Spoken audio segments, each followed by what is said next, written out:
L'Inde et le Pakistan, deux puissances voisines d'Asie du Sud, partagent une histoire complexe marquée par des conflits territoriaux, des rivalités religieuses et des ambitions géopolitiques contradictoires.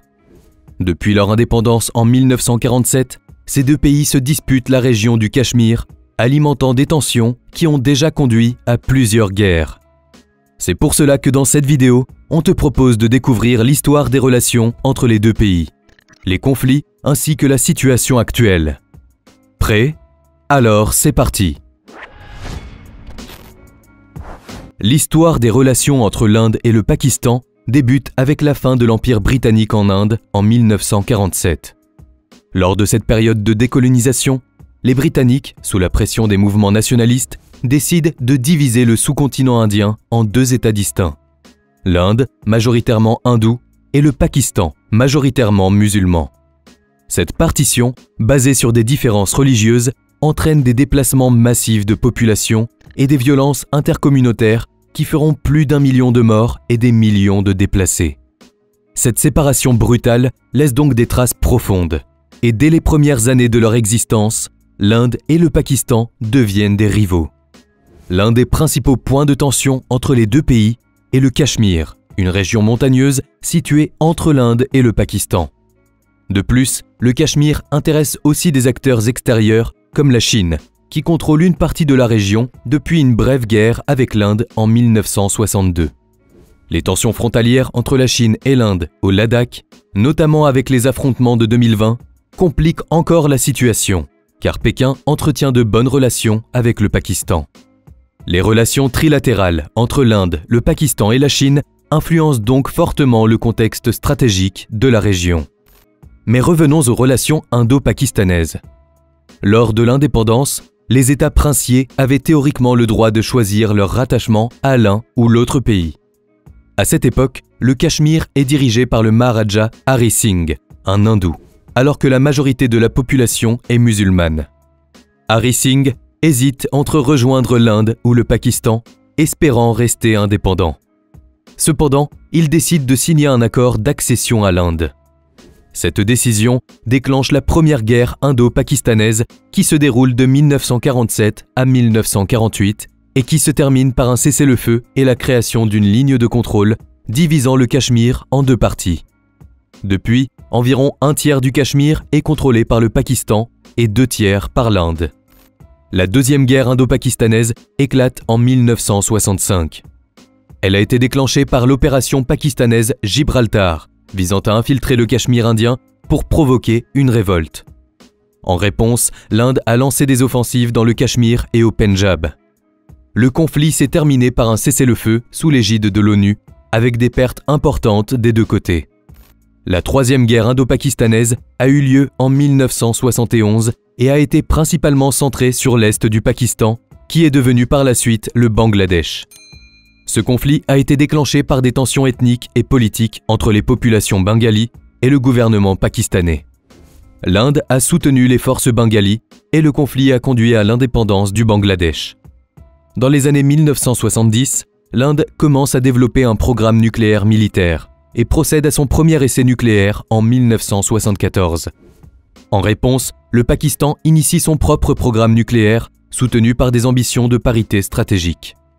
En 1998, l'Inde puis le Pakistan effectuent des essais nucléaires, s'imposant comme puissance nucléaire dans une région déjà tendue. Enfin, le conflit de Kargil a eu lieu en mai et juin 1999. Il a été déclenché par l'infiltration de combattants pakistanais dans la région du Kargil, dans le Cachemire indien. Les forces indiennes ont mené une série de combats pour repousser les infiltrés, aboutissant à une victoire indienne. Comme tu t'en doutes, ces conflits ont profondément marqué les relations entre l'Inde et le Pakistan et ont eu des conséquences durables sur la région. Le Cachemire reste une région à majorité musulmane au sein de l'Inde et les tensions locales sont exacerbées par des mouvements indépendantistes. Ces mouvements sont confrontés à une forte répression de l'armée indienne et la région devient l'une des plus militarisées au monde. En effet, la région du Cachemire est marquée par la présence de groupes armés, certains pro-indépendance, d'autres pro-pakistanais, accusés par l'Inde de bénéficier d'un soutien direct ou indirect du Pakistan. Ces groupes sont à l'origine d'attentats et d'attaques contre les forces indiennes et parfois contre des civils. Le Pakistan nie soutenir ces groupes, mais affirme soutenir les droits des Cachemiris à l'autodétermination. Cependant, des attentats comme celui de Pulwama en février 2019, où 40 membres des forces indiennes sont tués par un groupe basé au Pakistan, ravivent les tensions. En réponse, l'Inde mène des frappes aériennes sur des cibles présumées terroristes au Pakistan. Et les deux pays se retrouvent une nouvelle fois au bord de la guerre. Les tensions atteignent un nouveau sommet en août 2019, lorsque le gouvernement indien, sous l'impulsion du Premier ministre Narendra Modi, décide de révoquer l'article 370 de la Constitution qui accordait un statut spécial à l'État du Jammu et Cachemire. Cette décision retire l'autonomie du Cachemire indien et divise la région en deux territoires administratifs, le Jammu et Cachemire et le Ladakh, sous contrôle direct de New Delhi. Le Pakistan et de nombreux habitants du Cachemire dénoncent cette décision comme une violation des droits de la région.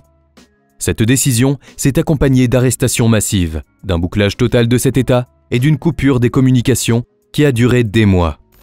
De plus, l'Inde a renforcé ses forces armées dans la région pour contenir les manifestations.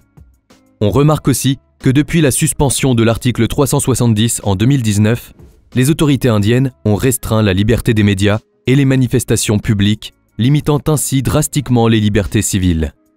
Le pays a également fait en sorte de permettre aux Indiens extérieurs à la région d'y acheter des terres et d'y trouver des emplois gouvernementaux ainsi que des bourses d'études. Cette politique a été dénoncée par les défenseurs des droits humains comme un colonialisme de peuplement. En décembre 2023, la Cour suprême confirme le retrait de la semi-autonomie du Cachemire. Le Premier ministre indien Narendra Modi a immédiatement salué cette décision qu'il a qualifiée d'historique. La Cour suprême de l'Inde a également ordonné la tenue d'élections dans le Jammu et Cachemire d'ici le 30 septembre 2024, estimant que celui-ci devait être mis sur un pied d'égalité avec les autres États indiens. Dernier événement en date, en août 2024, 2 soldats indiens sont tués dans des combats avec des indépendantistes du Cachemire. Un mois plus tôt, des combats avaient fait 11 victimes parmi les militaires indiens. Malgré cela, l'année 2024 a permis de montrer un réchauffement dans les relations indo-pakistanaises. En mars 2024, alors que les deux pays n'ont plus de relations commerciales depuis plus de 4 ans, le ministre des Affaires étrangères pakistanais, Ishaq Dar, a laissé entendre que la réconciliation passera peut-être par le commerce. Cela serait dû à la pression des milieux économiques pakistanais qui ont lancé des appels pour alerter sur la situation commerciale avec l'Inde.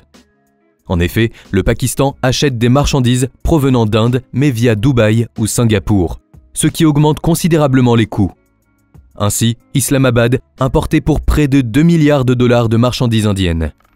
Cependant, à l'heure actuelle, rien ne semble être conclu. Ensuite, en juin 2024, le Premier ministre du Pakistan a félicité Narendra Modi, le Premier ministre nationaliste hindou, au lendemain de sa prestation de serment. Enfin, en octobre 2024, le ministre indien des Affaires étrangères, Subramaniam Jaishankar, est arrivé à Islamabad pour assister à un sommet de l'Organisation de coopération de Shanghai, une organisation intergouvernementale dont l'objectif est de promouvoir la coopération entre ses États membres dans divers domaines. Cela marque la première visite d'un chef de la diplomatie indienne sur le sol pakistanais depuis près d'une décennie. Est-ce que cela signifie qu'on se rapproche d'un réchauffement des relations indo-pakistanaises ? Seul l'avenir nous le dira. Les relations entre l'Inde et le Pakistan oscillent donc entre hostilité ouverte et efforts de dialogue. Si les deux pays maintiennent des liens commerciaux limités et des relations diplomatiques sous surveillance, les tensions au Cachemire et la question du terrorisme continuent de peser lourdement. Leur arsenal nucléaire rend toute guerre totale improbable, mais le risque de conflit localisé reste élevé, et chaque incident pourrait provoquer une crise majeure. La paix, bien que souhaitée par de nombreux acteurs régionaux et mondiaux, reste donc compromise par les enjeux profonds et les récentes escalades.